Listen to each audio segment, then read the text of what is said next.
సమ్మె చేరిందని చెప్పుకోవచ్చు. ఈ సమ్మె పైన మాట్లాడేందుకు మనతో సిపిఐ సిపిఐ కార్యదర్శి నారాయణ గారు ఉన్నారు. సరేంటి తెలుగు ఇండస్ట్రీలకు సంబంధించి కార్మికులు గత 3 రోజుల నుంచి సమ్మె చేస్తున్నటువంటి నేపథ్యం కనిపిస్తుంది. ఇప్పటికే కొన్ని డిమాండ్ చేస్తున్నారు. వేతనాలు పెంచాలి, చాలా రోజుల నుంచి వేతనాలు లేకుండా అలాగే ఉన్నామని చెప్తా ఉన్నారు. దీనిపైన తెలుగు రాష్ట్రాల్లో కళామంతలకు సేవ చేసేటువంటి కార్మికులు పొట్ట చేతులు పెట్టుకుని ఆందోళన చేస్తున్నారు. వాళ్ళకన్నా డబ్బులు ఎక్కువే కాదు, చాలక వాళ్ళని సానుకూలంగా పరిష్కారం చేసుకోవాలి.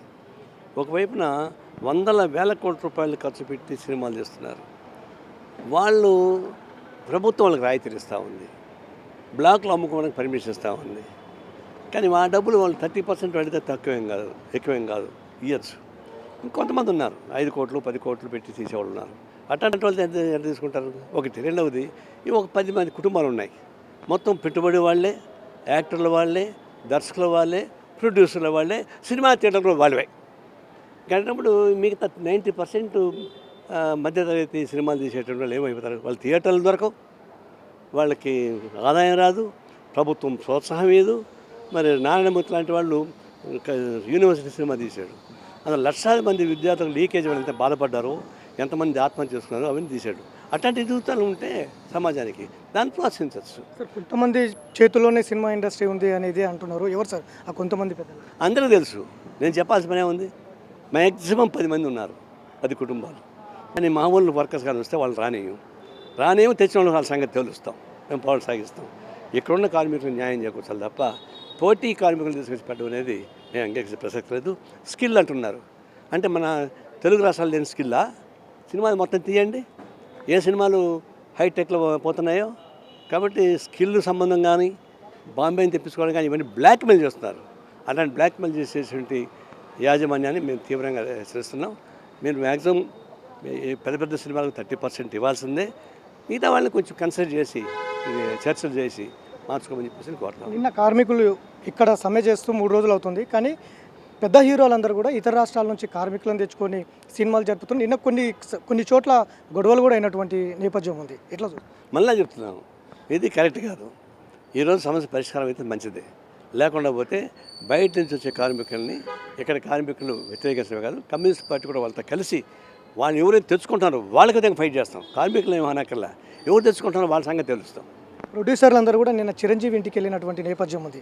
మొత్తం కూడా ఇట్లా జరుగుతూ ఉంది, ఇట్లా లేదు, ఏం చేయాలి దీని మీద కార్మికులు మొత్తం కూడా బంద్ చేసినటువంటి నేపథ్యంలో ప్రొడ్యూసర్లందరూ చిరంజీవి ఇంటికి వెళ్ళారు. చిరంజీవి దీన్ని మొత్తం కూడా పరిష్కరిస్తారని ఏమైనా అనుకుంటున్నారు? అంటే పులికి పాలు పోసినట్టుగా వాళ్ళే ఇండస్ట్రియల్ యాజమాన్యం, వాళ్ళే మొత్తానికి రిప్రజెంట్ చేసేది. వాళ్ళకి అప్పగిస్తే పులిని మేకని అప్పగించేటే కదా.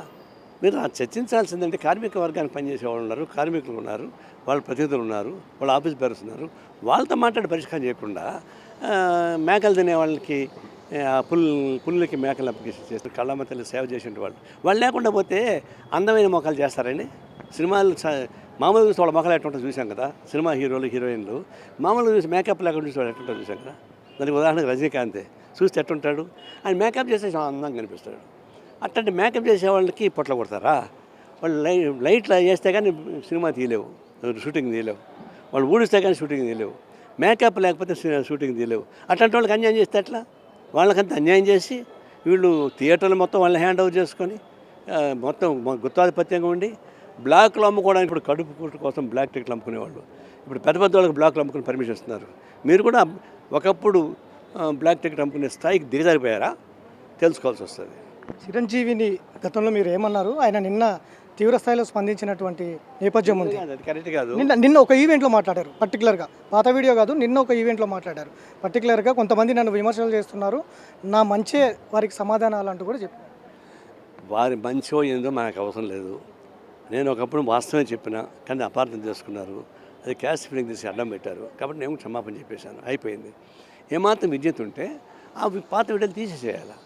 మళ్ళీ దాన్ని కొనసాగిస్తే మళ్ళీ నేను కూడా కొనసాగిస్తాను కదా, నాకు చేత కదా.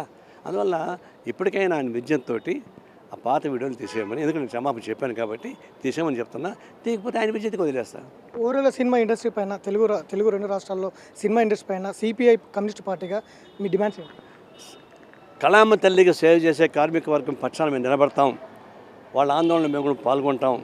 వాళ్ళతో మద్దతు ఇస్తాం, వాళ్ళ సమస్య పరిష్కారం అయిన వరకు మా ఆందోళన కొనసాగిస్తామని హెచ్చరిస్తా ఉన్నాం. సో ఇది సినిమా కార్మికుల వైపుకు భారత కమ్యూనిస్టు పార్టీ నిలబడుతుంది. వారి సమస్యల పరిష్కారం కోసం ముఖ్యమంత్రి నేరుగా చొరవ చూపాలి. ఖచ్చితంగా ఇతర రాష్ట్రాల నుంచి కార్మికులను తీసుకురావడం కాదు, ఇక్కడున్న కార్మికులను పట్టించుకోవాలనేది ప్రధానంగా నారాయణ చెప్తున్నారు. ఖచ్చితంగా ఇక్కడ తెలుగు రాష్ట్రాల్లో ఉన్నటువంటి తెలుగు ఇండస్ట్రీ కార్మికుల వైపుకు ఖచ్చితంగా నిలబడి పోరాటం చేస్తాం, వారికి న్యాయం జరిగేంత వరకు వారి వెంట నిలబడతామంటూ కూడా చెబుతున్నటువంటి నేపథ్యం ఉంది. గతంలో చిరంజీవి పైన చేసినటువంటి వ్యాఖ్యలు కూడా నేను గతంలోనే క్షమాపణలు చేసిన, కానీ ఇప్పుడు మళ్ళీ పాత వీడియోలు కొన్ని వైరల్ చేస్తూ నన్ను బదనం చేసే ప్రయత్నం చేస్తున్నారు. దాన్ని ఆ వీడియోలను నిలువరించాలి, లేదంటే మళ్ళీ నేను యాక్షన్లోకి దిగవలసి ఉంటుంది అనేది కూడా నారాయణ హెచ్చరికలు చేస్తున్నటువంటి నేపథ్యం అయితే కనిపిస్తుంది. Video journalist Gaustav Venkat, big TV, Hyderabad.